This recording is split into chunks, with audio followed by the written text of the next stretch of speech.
AP ప్రజలకు మళ్లీ 5 ఏళ్ల తర్వాత స్వాతంత్ర్యం లభించిందని ముఖ్యమంత్రి చంద్రబాబు అన్నారు. కొత్త ప్రభుత్వంపై ఎన్నో ఆశలు పెట్టుకున్న ప్రజలకు న్యాయం చేస్తామని ఇదే కూటమి ప్రభుత్వ సంకల్పమన్నారు. విజయవాడ ఇందిరాగాంధీ మైదానంలో స్వాతంత్ర్య వేడుకల్లో సీఎం చంద్రబాబు పాల్గొన్నారు. మువ్వన్నెల జెండాను ఎగరవేశారు. పోలీసుల నుంచి గౌరవ వందనం స్వీకరించారు. ప్రభుత్వ పథకాలకు సంబంధించిన శకటాలను చంద్రబాబు తిలకించారు. విభజనతో ఏర్పడిన నవ్యాంధ్రకు రాజధాని లేని పరిస్థితుల్లో నాడు పాలన సాగించామని, అనుభవం ప్రజల సహకారంతో కష్టపడే తత్వంతో కొద్ది కాలంలోనే నిలదొక్కున్నామన్నారు.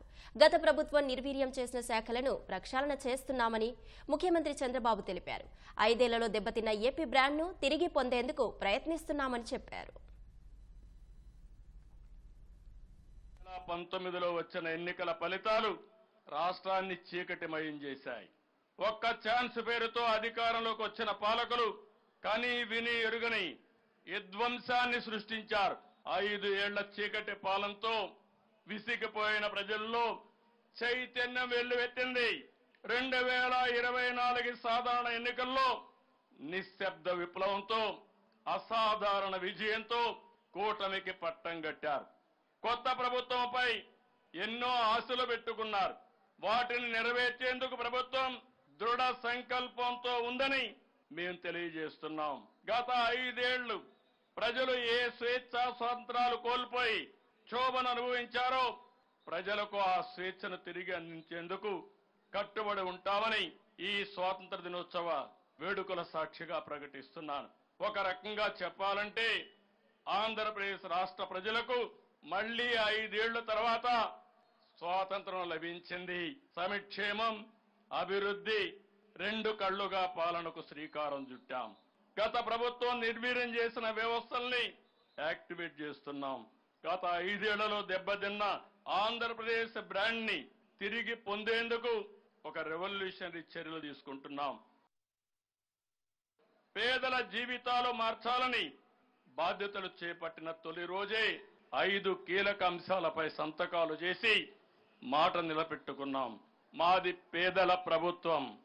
అందుకే ఎన్ని ఆర్థిక సమస్యలు ఉన్నా ఇచ్చిన మాట నిలబెట్టుకోవడం ప్రకారం పింఛన్లు పెంచి ఇవ్వాలని నిర్ణయం తీసుకుని అమలు చేశాం. ఉచిత ఇసుక విధానం అమల్లోకి తెచ్చాం. ప్రభుత్వ ఆసుపత్రులను బలోపేతం చేస్తాం. గత ప్రభుత్వం పెట్టిన ఆరోగ్యశ్రీ బిల్లులు బకాయిలు దశల వారీగా చెల్లిస్తున్నాం. గత ప్రభుత్వ అసమర్థకు దెబ్బతిన్న పోలవరం ప్రాజెక్టును కూడా మళ్లీ ఘాటిలో పెట్టి ముందుకు తీసుకెళ్తాం. రాష్ట్రంలో తాగునీరు, సాగునీరు, పరిశ్రమలకు కావాల్సిన మొత్తం నీరు సమృద్ధిగా అందిస్తాం.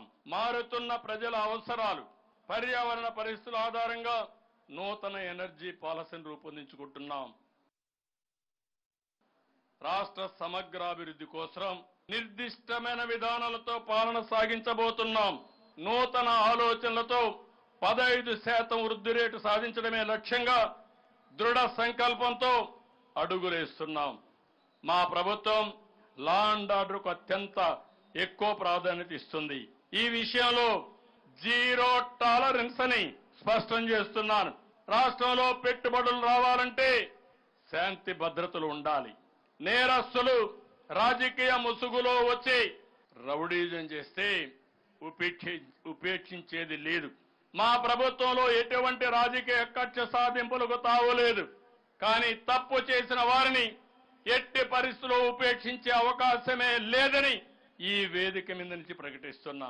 అవినీతికి పాల్పడి ప్రజల ఆస్తులను దోచుకున్న వారి నుంచి ఆ ఆస్తులు చట్టపరంగా తిరిగి రాబట్టి ప్రజలకు అందేలా చేస్తాం. తప్పు చేసిన వారికి శిక్ష పడే వరకు విశ్రమించాలని ప్రజలకు తెలియజేస్తున్నా. పేదరికం లేని సమాజం నెలకొల్పేందుకు ప్రతి ఒక్కరూ నడుం బిగించాలి. రాష్ట్ర పునర్నిర్మాణ యజ్ఞంలో ప్రతి ఒక్కరూ భాగస్వాములు కావాలని పిలుపునిస్తున్నాను.